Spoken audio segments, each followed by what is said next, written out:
Dahil absent si Pangulong Duterte, si Executive Secretary Salvador Medaldea ang dumalo sa pagdiriwang ng Bonifacio Day sa Caloocan.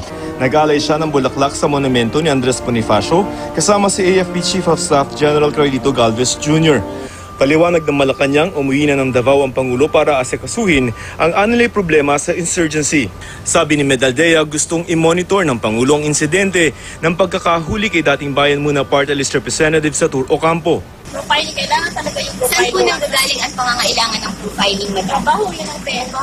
Para saan po? Kasi mga minor ngayon, nasan yung mga magulang nila? Kaya po, ano namang masama? Kami po ang mag-violate.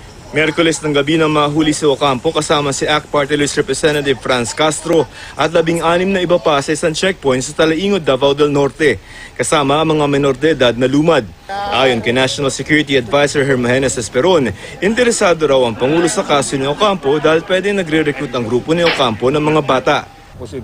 Posible. Kaya tingnan natin mabuti ito. Matagal na nating alam na dinadala na nila dito sa Manila, di ba? Mayroon silang mga campus dyan. For what? Na-inquest na si Ocampo at sinampahan ng reklamong trafficking dahil di sila umano makapagpakita ng parental consent document sa pagbiyahe kasama ang mga menor de edad.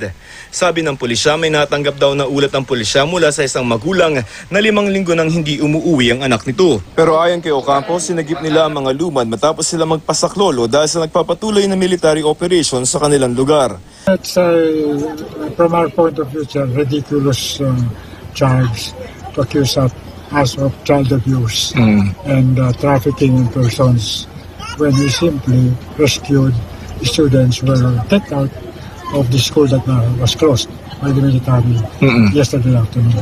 Joseph Morong, Nakatutok 24 Oras.